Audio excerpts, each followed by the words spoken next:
Hello everyone, welcome to my PSC diaries. എല്ലാവരും സുഖമായിട്ടിരിക്കുന്നെന്ന് വിചാരിക്കുന്നു.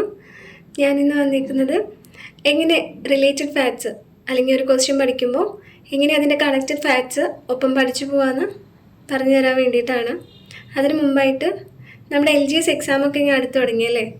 അപ്പോൾ ഇതുവരെയായിട്ടും LGS എക്സാമിന് പഠിച്ചു തുടങ്ങാത്തവരുണ്ടെങ്കിൽ അവർക്ക് വേണ്ടിയിട്ട് നമ്മുടെ LGS എക്സാമിൻ്റെ സിലബസ് ഫുൾ കവർ ചെയ്തുകൊണ്ടുള്ളൊരു സ്റ്റഡി പ്ലാൻ ഞാൻ തയ്യാറാക്കിയിട്ടുണ്ട്.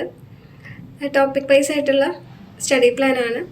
നമ്മൾ ഡെയിലി ടോപ്പിക്സ് നമ്മുടെ കമ്മ്യൂണിറ്റി പോസ്റ്റിൽ അപ്ലോഡ് ചെയ്യും.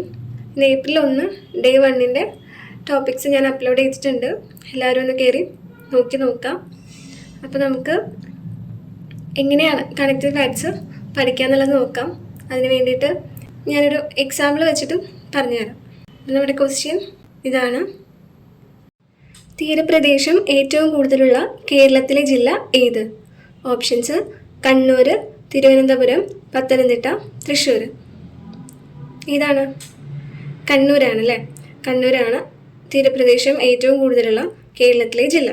അപ്പോൾ ഈ ഒരു ക്വസ്റ്റ്യൻ കാണുമ്പോൾ നമുക്ക് മനസ്സിലാവും ഇത് ഏത് ടോപ്പിക്കിൽ നിന്നുള്ളതാണ്. കേരളത്തിലെ തീരപ്രദേശം എന്ന് പറഞ്ഞിട്ടുള്ളൊരു കേരള ജോഗ്രഫിയിൽ നിന്നിട്ടുള്ളൊരു ടോപ്പിക്കാണ്. തീരപ്രദേശം എന്ന് പറഞ്ഞിട്ടുള്ളൊരു ടോപ്പിക്കാണ്. അപ്പോൾ ഇപ്പോൾ ഇതിൽ ചോദിച്ചേക്കുന്ന തീരപ്രദേശം ഏറ്റവും കൂടുതലുള്ള കേരളത്തിലെ ജില്ലയാണ്. അപ്പോൾ തീരപ്രദേശം ഏറ്റവും കുറവുള്ള കേരളത്തിലെ ജില്ല ഏതാണ്? അത് കൊല്ലമാണ്. അതുപോലെ കേരളത്തിലെ തീരദേശ ദൈർഘ്യം എത്രയാണ്? 580 കിലോമീറ്റർ ആണ്. ചില ക്വസ്റ്റ്യൻ പേപ്പേഴ്സിൽ അത് 590 കാണാറുണ്ട്. പിന്നെ ഇത് റിലേറ്റ് ചെയ്ത് നമുക്ക് എന്തൊക്കെ പഠിക്കാൻ പറ്റും?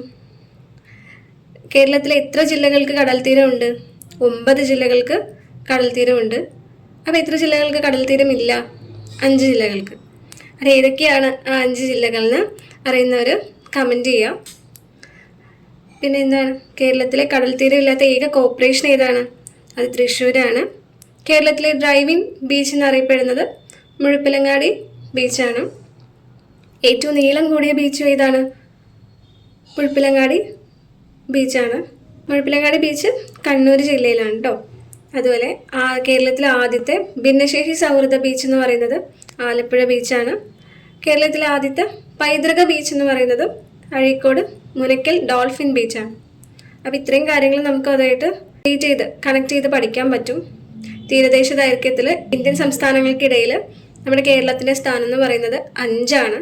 അപ്പോൾ ഈ ഒരു തീരദേശം എന്നുള്ളൊരു ക്വസ്റ്റ്യൻ വന്നപ്പോൾ നമുക്ക് ഇത്രയും കാര്യങ്ങൾ കണക്ട് ചെയ്ത് പഠിക്കാൻ പറ്റി. അങ്ങനെയാണ് ഓരോ ക്വസ്റ്റ്യൻസും നമ്മൾ പഠിക്കാം. ഒരു ക്വസ്റ്റ്യനും കൂടി നമുക്കതിനെ നോക്കാം. കേരളത്തിലെ ഹെൽത്ത് ATM ആദ്യമായി നിലവിൽ വന്നത് ഏത് ജില്ലയിലാണ്? ഓപ്ഷൻസ്: ഇടുക്കി, തിരുവനന്തപുരം, കണ്ണൂർ, എറണാകുളം. ആൻസർ: എറണാകുളം ജില്ലയിലാണ്.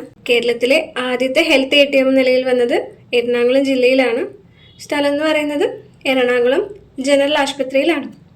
ഇതിൻ്റെ ഉദ്ഘാടനം 2022 ജനുവരിയിൽ കൊച്ചിൻ സ്മാർട്ട് മിഷൻ ലിമിറ്റഡ്, അതായത് CSML ആണ് ഈ പദ്ധതി നടപ്പിലാക്കിയത്. എന്താണ് ഇതിൻ്റെ സവിശേഷതകൾ? രക്തസമ്മർദ്ദം, പ്രമേഹം, ശരീരഭാരം, കൊളസ്ട്രോൾ, ECG തുടങ്ങിയ വിവിധ ആരോഗ്യ പരിശോധനകൾ നമുക്ക് ഈ യന്ത്രം വഴി വേഗത്തിൽ നടത്താനായിട്ട് സാധിക്കും.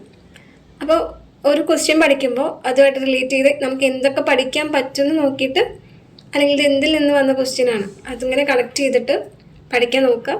അങ്ങനെയാണ് കണക്റ്റഡ് ഫാക്ട്സ് അല്ലെങ്കിൽ റിലേറ്റഡ് ഫാക്ട്സ് പഠിക്കാം.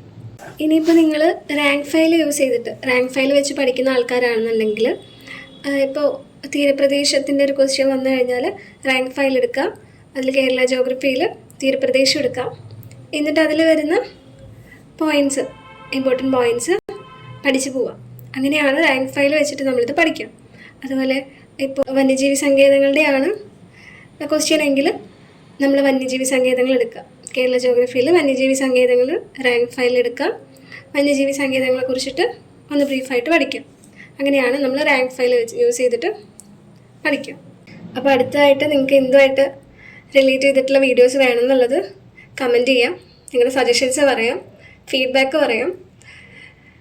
അപ്പോൾ thank you for watching. Thank you every one.